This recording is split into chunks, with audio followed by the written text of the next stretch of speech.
There's a twist stretching from this neighborhood all the way to Chicago. Investigators have spent days now scouring this area, searching for any piece of that airplane.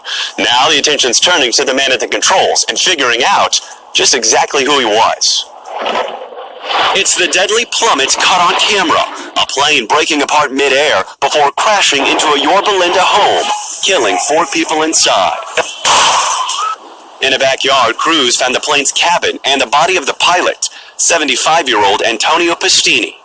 This morning, new questions are being raised about Pastini's past. After finding police credentials, a coroner identified him as a retired Chicago police officer.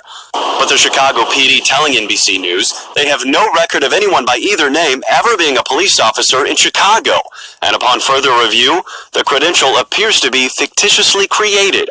And a badge he was carrying was reported stolen in 1978. My father wasn't and always will be everything to me.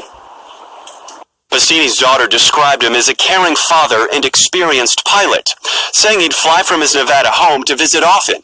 When asked about his past, he worked under a different name because there was a little bit of confusion about that. I prefer to decline answering that question.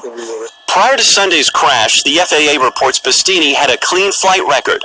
In November, he joined Angel Flight as a volunteer pilot, giving free flights to anyone with serious medical issues. The group says Pastini recorded 1 flight in January. The NTSB is now trying to determine what caused the catastrophe. The airplane climbed to about 7,800 feet before it started rapidly to descend toward the ground. We're dealing with an in-flight breakup, and that actually is consistent with this large debris field.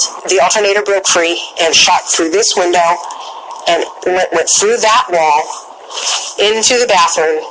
NTSB officials say Pastini didn't file a flight plan, even though weather conditions would have likely required one.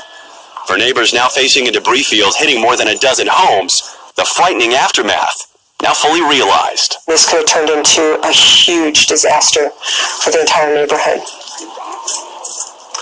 And we're also learning this morning that Pastini's daughter says he was born under an entirely different name, that of Jordan Isaacson.